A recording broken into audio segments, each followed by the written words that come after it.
Or one that. Is that better?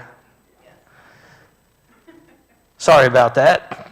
Am I loud or do I need to? So we want to keep Ray in our prayers, and we've got several still in the nursing homes. We got a whole list of people. So we want to just really remember everyone on our list.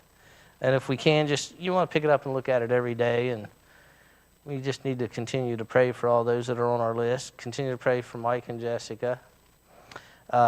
Larry's back out of the hospital. Did they figure out anything? New. Okay. Want to remember Colleen, she's got some tests coming up. Whitney and Michael Jr. Anyone else we need to add to the list? I was going to do that in a second. I know. But Bob and Sonny, thank you. They're extremely wore out. Been a long couple of days with everything going on with the hospital visits and things, and then they had doctor's appointments after dialysis this morning, so we want to remember them in our prayer. They had a funeral also Monday that they had to go clear to Galilee for. Yeah. Remember Angie? She broke her arm, her wrist. Break my arm, okay, so Fractured. I fractured something right about in here. Okay.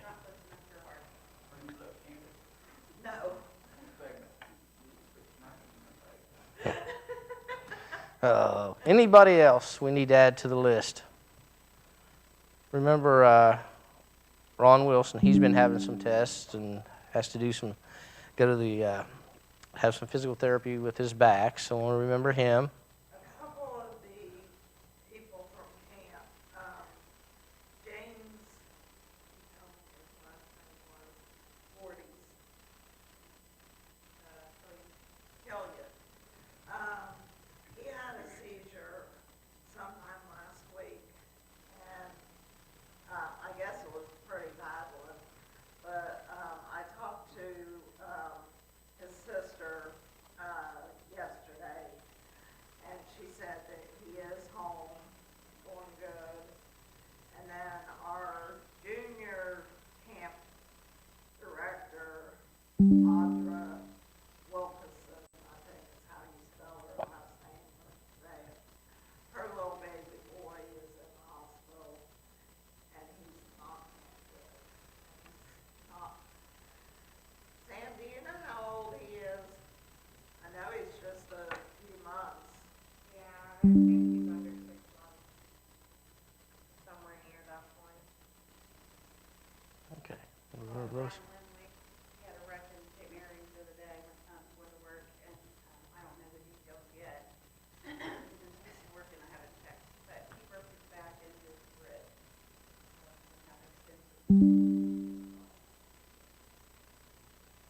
Any others?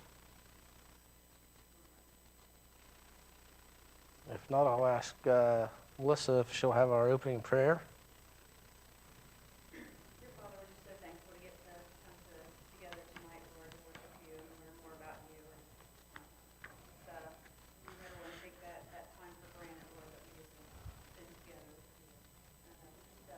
Pray that you just be with all the different prayer requests that were mentioned, Lord, especially those who are in the hospital, Lord, and those who are struggling physically, and those who are struggling emotionally and physically and spiritually. We just pray that you be with each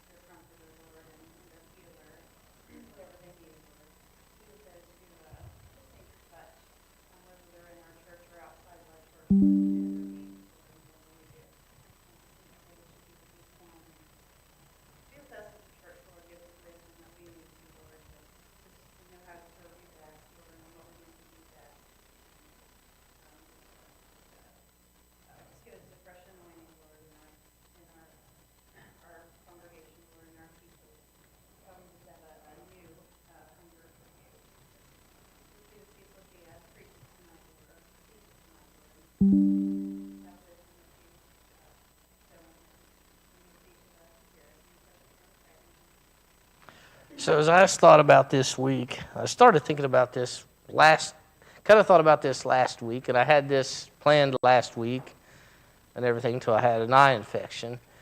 But one of the most important things that we need, not just our church, but all the churches need to start thinking about is, where is the future of our churches going? Think about that question. Where is the future of our churches going? Because when we start thinking about that very question, what are most, and I'm talking across the United States for sure, what is the most aged people that are missing in congregations today? Teenagers and kids. Well, that's what I'm wanting. The most churches do not, and I'm not saying all of them, but when I was doing some research, 90% of churches across 90%, that you think about that, that is a lot. Across the United States do not have those ages that have children to bring to church. For whatever, and there's a lot of reasons out there, and we've even discussed them here, and we're not going to discuss them tonight. But there's so many things that age, that generation are finding that is more important than going and being in church. And even the families, the mothers and fathers of those 30 and under, mostly 30, under, taught their kids better. They taught them what it means to, go to church. And one of the very important verses that we always fall to when we talk about our children comes from Proverbs 22, verse 6. And I'll read that. And it just simply says, "Train up a child in the way he should go. Even when he grows older, he will not abandon it." And, before we go on into discussion, I want to ask, and I want you guys to share, I want you to share your time as a child. What was it like for you with your parents going to church? I want you to share that experience with us tonight. I'll start. And for me, I honestly do not remember, and I'm 60 years old, but I can honestly say I've never not been in church. I honestly can say I've never not been in church. When I was born in 1963 on Thanksgiving Day, and you know how back then you had to wait 6 weeks before you could go out of the house. Once you go home, you had to wait 6 weeks. And my granddad, Mom and Dad lived on the farm beside Mom's dad. And he was one of those old farmer Christians who believed you only had to go to church on Christmas and Easter and one other day a year. And that's what he did.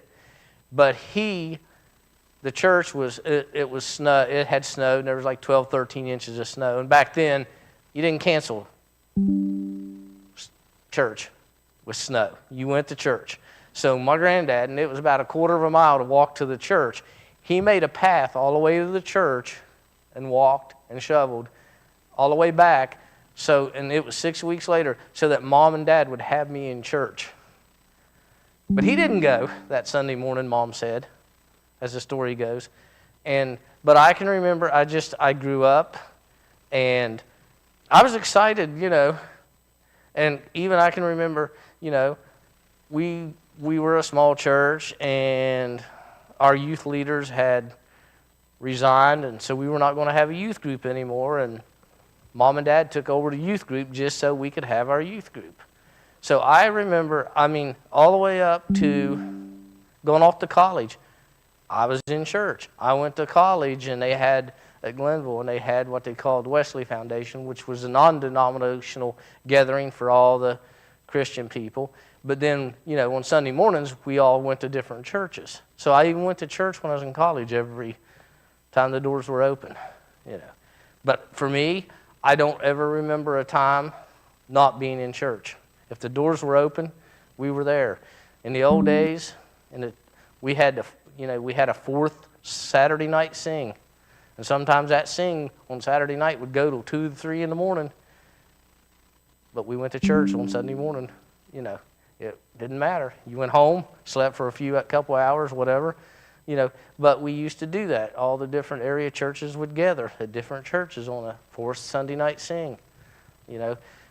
How many of you remember revivals that lasted a week, sometimes 10 days? And it was always at those tent revivals and things. But that's my personal experience. I was always in church. Anybody else want to share? Well, I know my mom took me and my sister with my grandma for years. And then grandma ended up in the hospital, and she was in the room with the lady that didn't live very far from where Mom and Dad lives, and went to the church where Mom and Dad goes now. So she told Mom, she said, you ought to come out and try the church. So we started there, and I'm like you. I can't never really, unless I'm sick or something like that, I can't remember not being in church. And I'll get you two up we're talking about, I was going to do this last week because it's something that's really an ache for a burden for me is where are the future of our churches? What's going to happen with our churches in the future?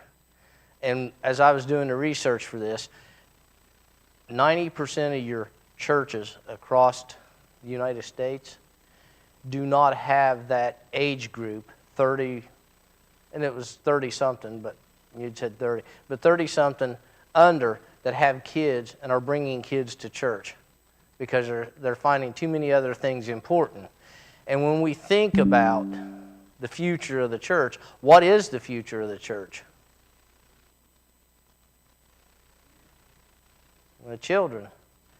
Our children are our future, And we have two that come every other Sunday, and sometimes just she comes, Martin and them's grandkids. But churches are going to be hurting, and there's churches out there now we know that are really small, that are 5 or 6 and that's all they have. And generally some of those churches are just family that have supported that church forever. But anybody else want to share their stories about growing up in church?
a shelter.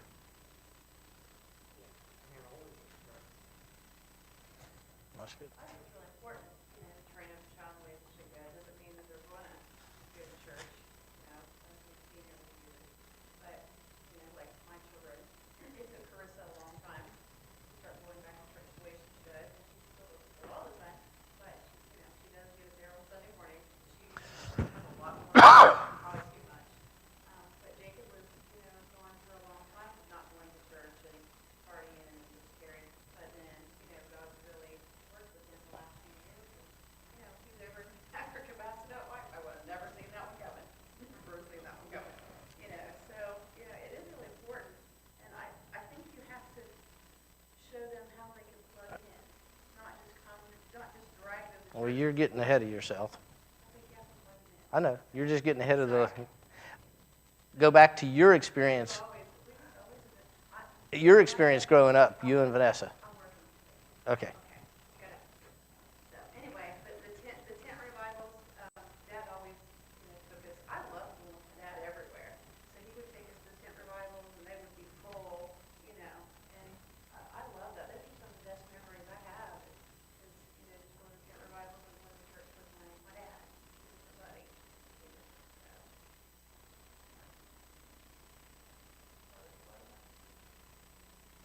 Taught me a lot when I sat and listened to him for all summer before he passed away. Anyone else want to share? Michael. I don't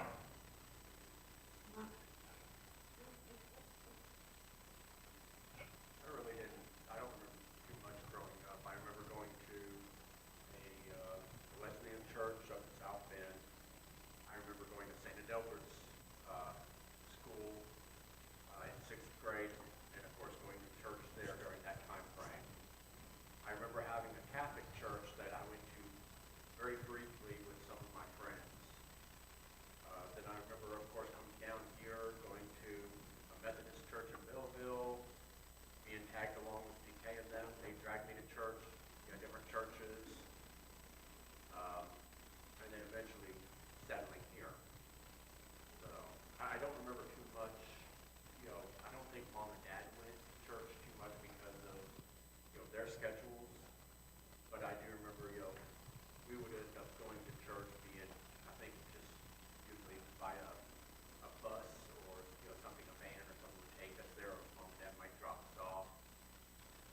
Kay probably remembers far better than I do because those were the years when I was real young and stuff up in South Bend. Indiana. Yeah, Beautiful place up there. not anymore. No. Used to be. Anyone else want to share?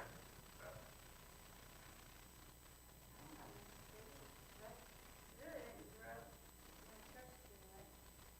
But I do remember, for some reason, I feel like my dad once in a while. Back to church area, and once in a while, my grandparents went, when I was younger, to stop down.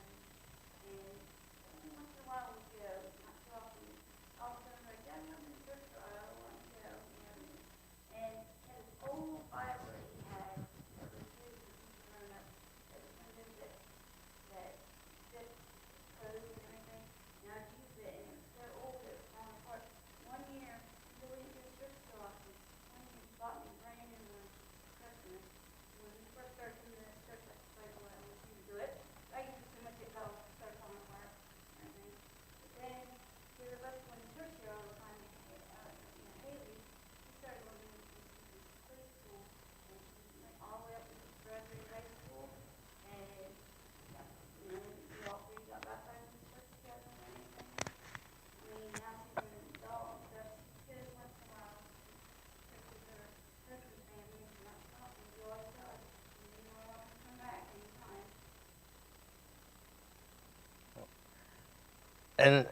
And the verse I used was train up a child in the way he should go. Proverbs, we were talking about that.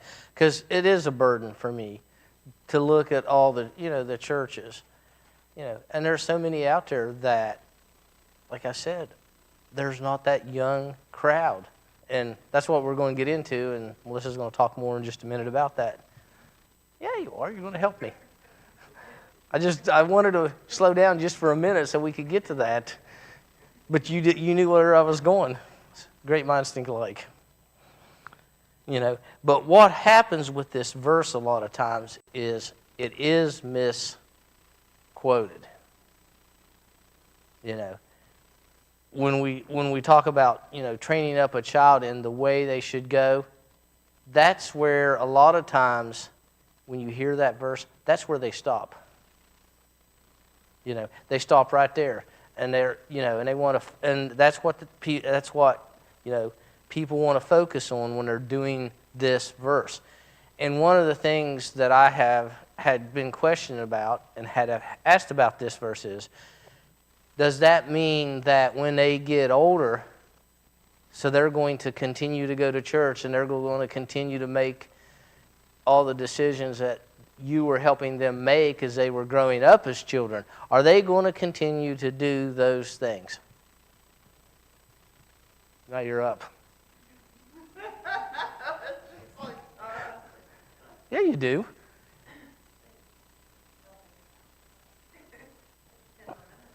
Well, what happens is we're preparing them to make the right decisions. We're preparing them to do what is right, morally and ethically. Everything that we can do as parents. And of course, I didn't have kids until I had Carissa and Jacob. And of course, they're adults now. And it's great having, I would have loved to have had children with Melissa, and we could have raised them up in a, But what happens is we train our children, just like Luann was talking, and I know Donna's kids, you train them to be and make those right decisions. But once they become adults, the accountability falls on them. And they can walk, and you said it, that choice.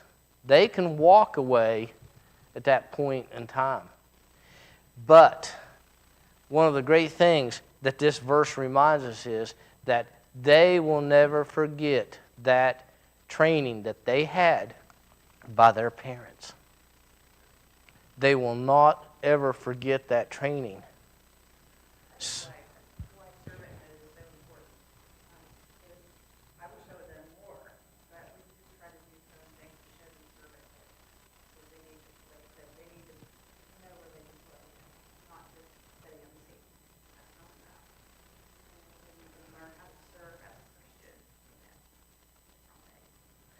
And that's where we're at today.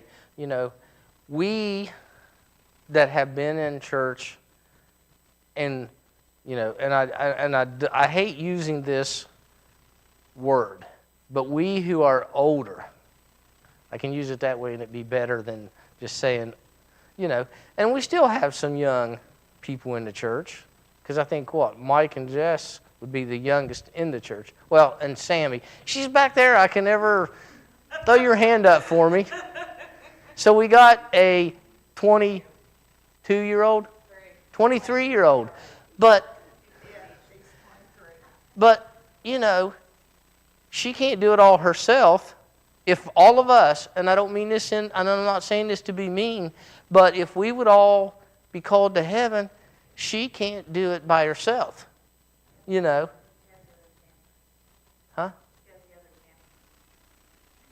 Mike and Colleen's Sammy.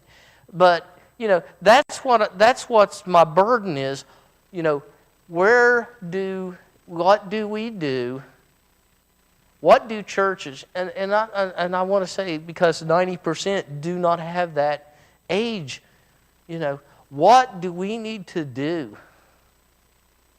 as churches across the United States? What are we going to do, and what do we need to do to draw those people to church? Now one of the things, and I saw this on one of the videos that I was watching, and this church drew that age group in, but they were not doing, and it wasn't Bible-based anything. It had nothing to do with the Bible. This church particular church just wanted to pull people in and basically fill the pews in numbers. And that's what they were doing. It wasn't anything biblical. It wasn't what we need to do. It's not what any church should do, because it's not about numbers. It's about growing the kingdom of God here on earth with Christian people. If we wanted to fill the pews, all we would, we just start bringing people and say, hey, just come and sit in our church. Anybody could do that. Coffee and donuts. But what my burden is what are we going to do to draw these young people in and their kids? Because the kids are what our future churches are going to be. And let's just, using our church as an example,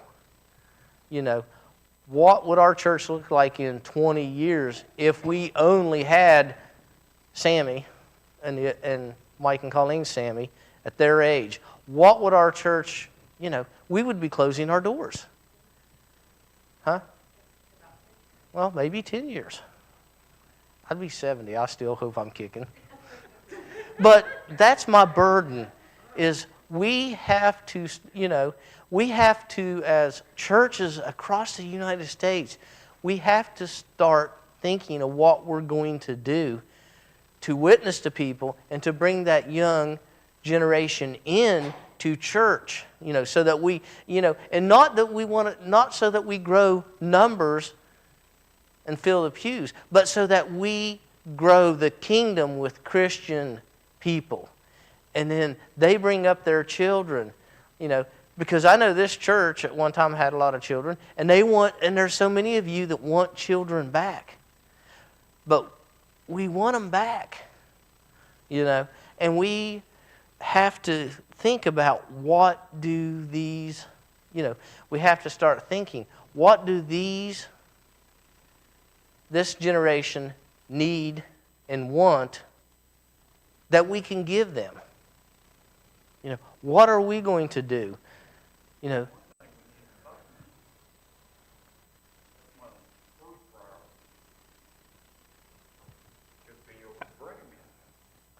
For those who don't travel.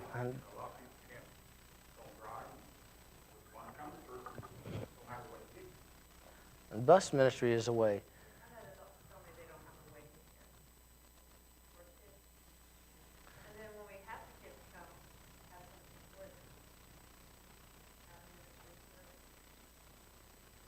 I mean, and not only the kids, but we have to have a ministry that meets the needs of those young people too.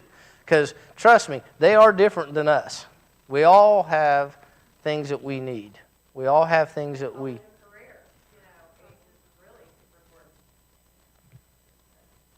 But and that's where my burden is what are we going to do? What are we going to do in the next few years to see growth for the kingdom here on earth? I don't want to see just people coming and sitting in the pews and just to fill pews. I want to see us bring in people, and like you said, we got to plug people in. And how do you do that? When you plug people in, then they feel wanted, they feel needed, and they want to stay. But we never, and like I said, this one church, they compromised the Bible to get people in, because it was just bring people in and a couple different guys that were talking about this particular church said that not one time when this was going on at this church was there ever a message on being what it meant to come to the Lord, what it meant to turn your heart over to Christ and be saved. They never preached. They brought them in, filled their pews, the numbers like Donna said, but they didn't preach the Word of God. So, that's one of the things when we look at bringing new people in. We still don't compromise. You know, those, and I'm not saying, and it's okay to preach feel-good sermons, but we also have to let them know that they're, you know, yes, there's a heaven, and that's great, but you know what? If you do not turn your life over to Jesus and ask Him in your heart, there is a hell that's also eternal, and we have to not compromise. But, you know, for us, for our church, for all churches, like I said, that are in that situation, there's so much going on outside these doors. Even on Sunday, you know, there's things going on that pulls, especially the ones with children, away. And one of the things that, you know, being a track official over the years, I have seen, you know, more, like right now, I forget how many trips, you know, out of to different events this evening that bus drivers were taking. And it's Wednesday night. I mean, when I was in school in Webster County, they did not do sports on Wednesday night. It just was, it didn't happen. But there's so much. And parents, you know, and I hate to say this, but I see it so much, you know, from elementary up, that parents are living vicariously through their children. They're putting their children in sports and whatever they want them to do. They start putting them in at an early age because, you know, and try to get them to do it. And I have seen over the years, like I said, being a track official, I have seen kids, by the time they get to high school, they're burnt out. They don't run track in high school because they've been made to do it from elementary to middle school for 4 or 5 years. It's not something they want to do. And then finally they're making that decision, you know. So we have, one of the things I think has to happen too is parents have to start allowing kids to make decisions what they want to be in. But parents also need to make the decision that, you know, it's church night. My family and I are going to be in church. You know, I know a family, and Melissa does too, that they would not, their son was in basketball, their son was in track, different things. If it occurred on a Wednesday night, they were at church. They did not participate. Sunday morning, their coach would want to have practice. And he told the coach, we will not, you know, come to practice on Sunday mornings. If you want to do it Sunday after church, we can come. But we're not going to come on Sunday morning. And the coach respected the family, you know, because he had no choice. And so parents have to also make the conscientious effort to say, hey, I'm a Christian. I'm going to stand up and do what's right for my child. And I'm going to take my child to church. You're showing that child when they get older that if something's going on a Wednesday night, that it's okay. If something's going on a Sunday night, it's okay to miss church because this is more important. You know, and you can see from their Facebook posts, they'll post all kinds of stuff about their kids and sports and all sports. There's very little about it. There might be some things, but not half as much sports. It's really sad. And like I said, you know, this verse, yes, we're going to be able, you know, the parents, you know, and we were, as kids, our parents taught us. They taught us right from wrong, and we know all that. And we learned all that. But like I said, and we know what the right decisions are, you know, and our parents, and I can say our generation, all of us here sitting in here, our generation, our parents were our examples.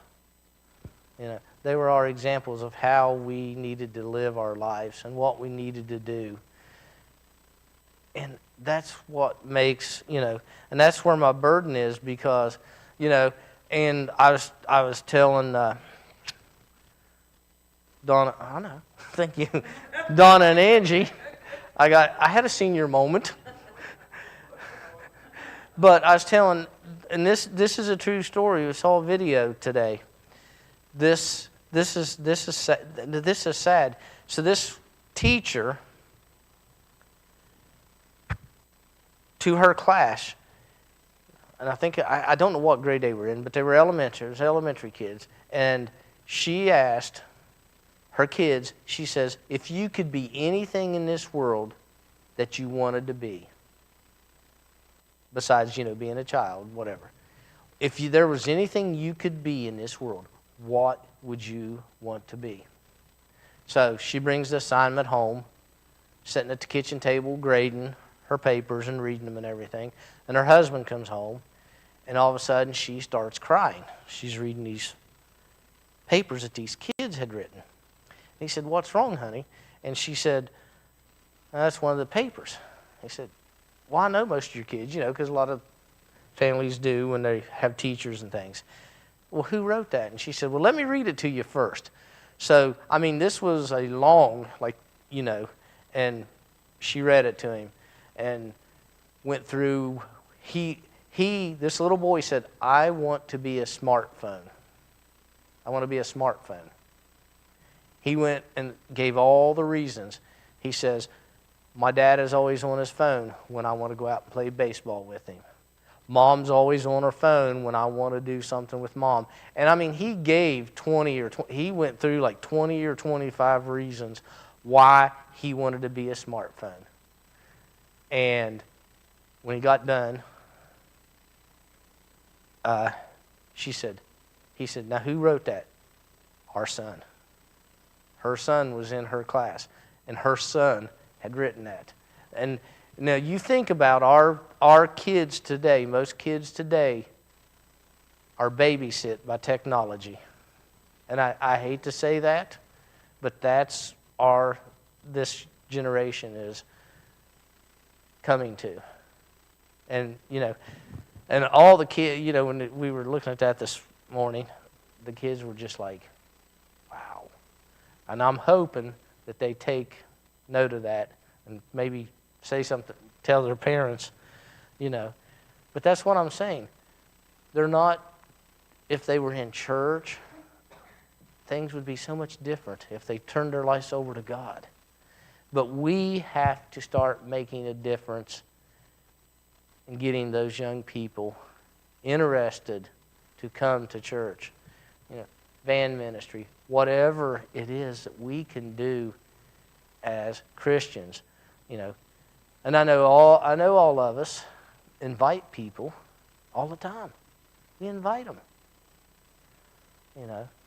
And we've had people come, but we have to, And I never gave a thought when I was thinking about this last week, is plugging people when they do come and they want to join the church, plugging them in where they, and it's a thing where they feel needed and they feel wanted. Because let me ask this question. How many of you have been in churches where you just didn't feel you fit in because hardly anyone would come up and talk to you or say a whole lot to you? Yeah. We've all been in churches like that. And it's sad. So we have, but we know, and we talk about it, this church is a very loving, talks to everybody church. I don't think anybody in here knows a stranger. Me included. I know I talk a little too much maybe. But I didn't think about that aspect. But just getting people to plug in and making them feel that we need you. Hey, if you start coming to church here down the road and you join this church, what do you think about this? Or what do you think about, because in small churches, people need a break. I mean, and I don't mean to be sarcastic about that, but there comes a time and a point in people's lives that you want to sit back and enjoy the service with not, and there is nothing wrong with that, because if you've given 30 years of your life to some ministry in the church and you just want to sit back and take a break and enjoy things, there's nothing wrong with that. But with small churches, it's generally everybody is, you're just, let's see, Donna's doing this year, and she just flips over and out of this position and goes to this position the next year. And then Angie, Larry. And people do need a break. And even if you've done it for 10 years, you may just want to take a break from something for a short period of time. And there's nothing wrong with that.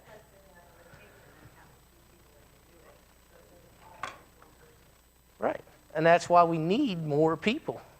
So we can have that rotation and that, and The reality of what we have is good. Is people still step up, even if we are tired. You know what I mean? And still have a rotation. That way you're still not doing it all the time. And I'm here to tell you, this is an amazing church because people just step up and, people just step up and do. There's, you just know that if I needed something, I could go to Donna, or I could go to Mike, or I could go to Jess. I could go to any of you guys, and you're going to do everything you can to help. But like I said, we want, if we don't, as churches, and when I say this now, I'm saying all churches, if we don't start getting people interested, we can, we don't want to see this church close. We don't want to see any church close. But we want to be a thriving church. And I feel like, God's told me great things are going to happen. But this is a burden that I have right now, is trying to come up and, see what we can do that we can win souls for Christ. My number one goal is I do not care about filling all the pews. Unless, now if all the pews are filled by people that want to grow the kingdom here on earth, great. But I don't want to just invite people to come in and to sit. I want people, I want everybody to come in, but I want us to make them feel welcome. I want them to get plugged in, as Melissa said. I want them to come to know Jesus. And I want them to be drawn for the right reasons.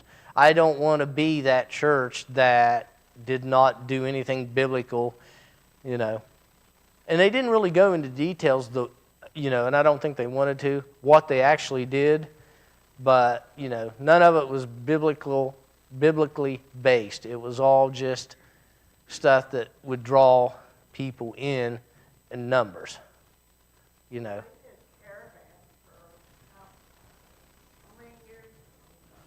Yeah, Jean started caravan here, and we did it for several years.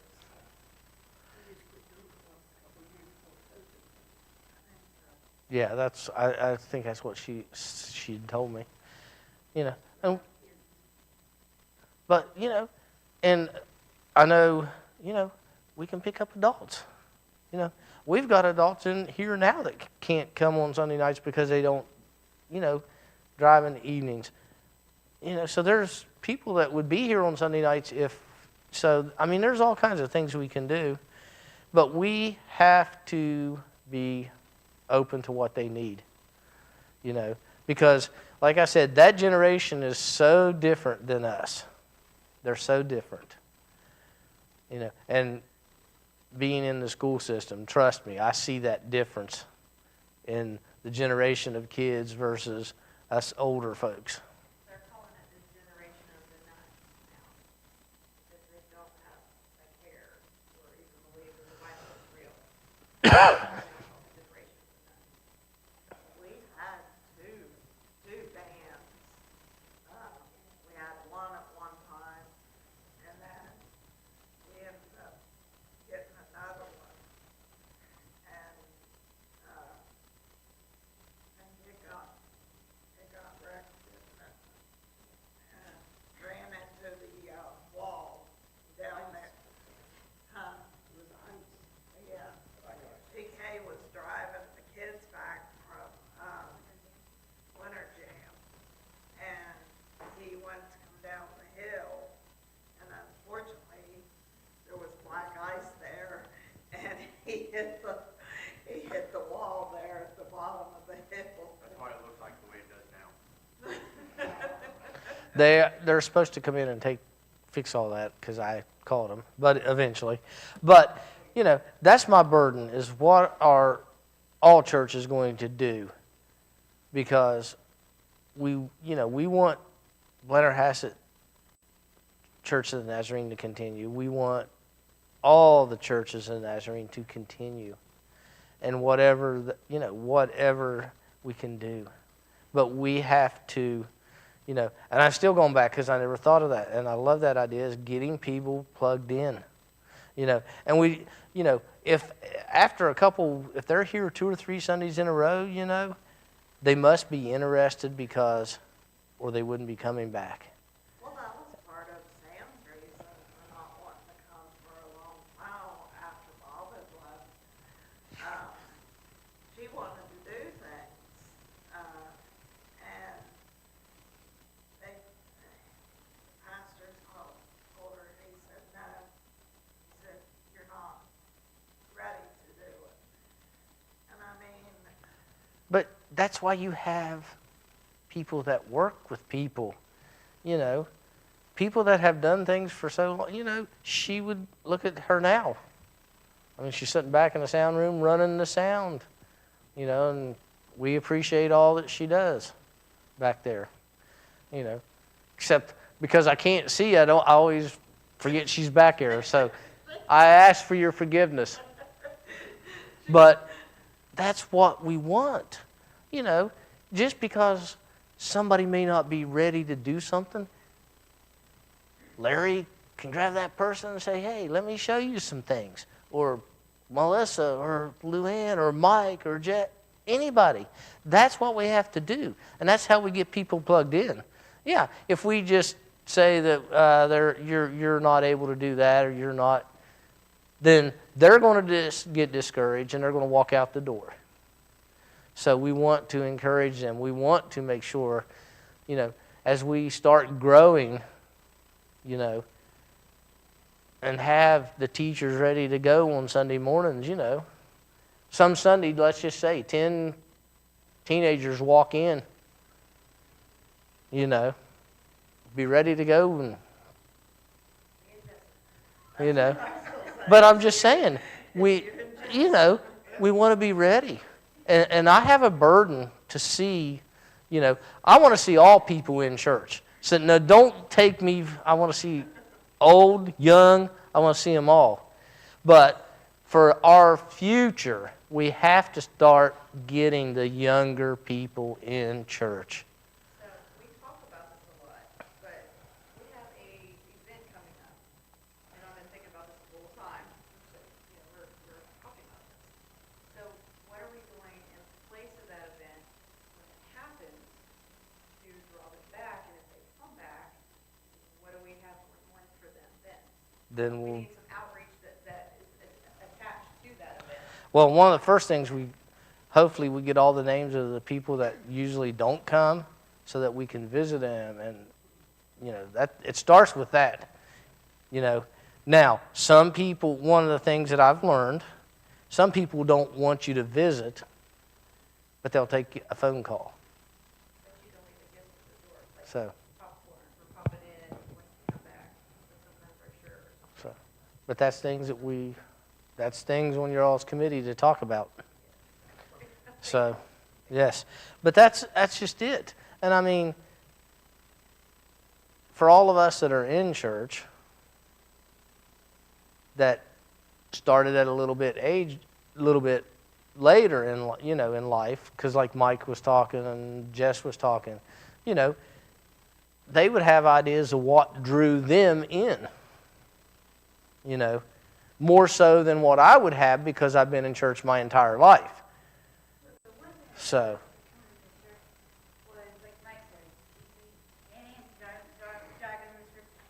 It keeps bugging me.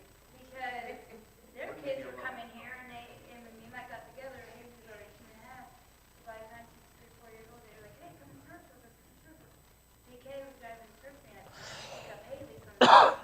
And then every once in a while, and then it kind of went like that. And he went on key deployments. Well, while he was deployed, I was coming to church all the time. And then from there, and we used to come home. And that's what's got to happen. Lots of kids programs at that time, and stuff going on. And that's what I said. If we have to be, through that event coming when our old-fashioned day and on, we have to be ready after that. And that's why, with the committee can come up with what can we do afterwards to continue to promote, to get those that came,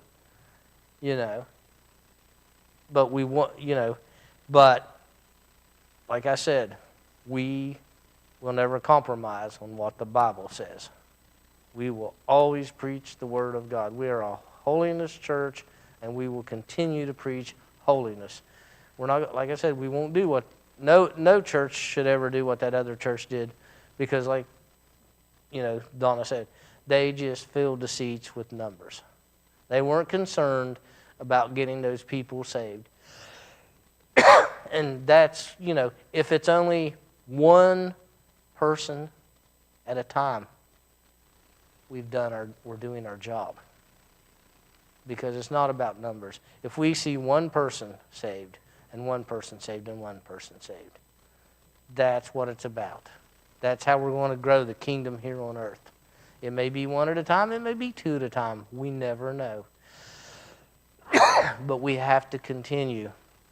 And this is going to be, this is a burden that I'm going to carry with me throughout, just thinking about it and giving some ideas to the committee and what we can do and what we need to do. Because like I said, that generation, and I don't mean this to be disrespectful, but they're hard, and you all will probably agree, they're hard to reach with so much going on outside the church. They're difficult to reach because we prioritize and put church first. And that's what's happening out there. And we have to show the light.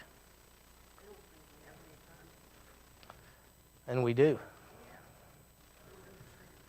I don't have donkey ears here tonight to say anything to. And I hope when he sees this that he realizes I was talking about him. But we do have fun. I pick on Donna. I pretty much pick on anybody that I can. But, I actually have more fun with Christians than I ever did with non-Christians. But you're right. That is one of the big things. And that's what makes, these people, they want excitement and they want fun. Well, you can have that.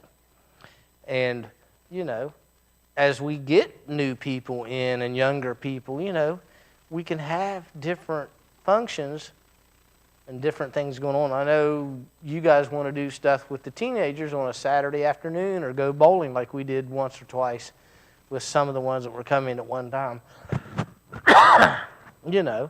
There's all kinds of things that we can do. The women are going on a Amish trip. That's fun. The men have fun when they do the deer burger. Those are fun things. You're fellowshipping. Our Sunday night after Glow is a time of fellowship, but we have fun. We communicate, we talk, and we enjoy each other's company. So, I think we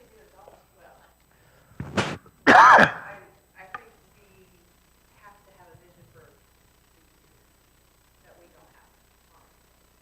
We don't have a plan. Yeah, but it takes a couple of them to really get it going.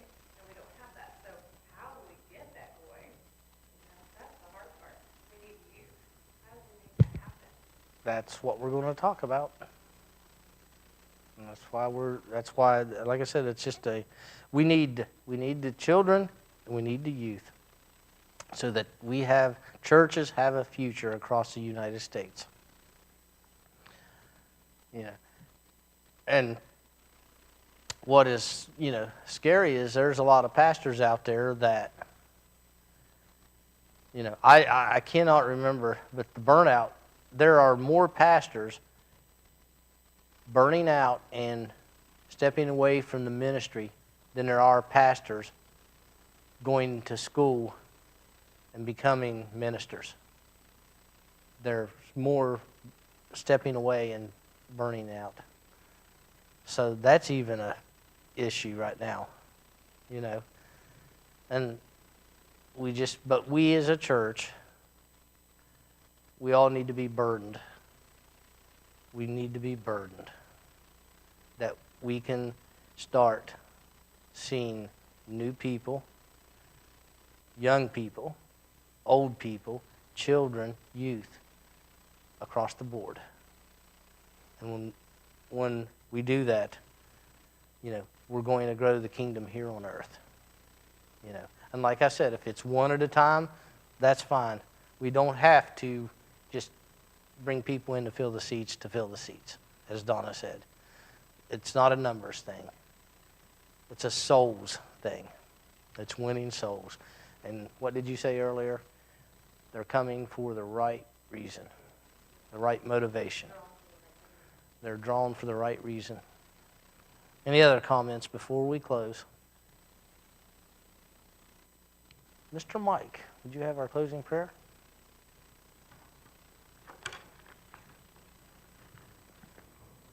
Lord, we thank you for this chance to come here to your house this evening. We thank you for all that you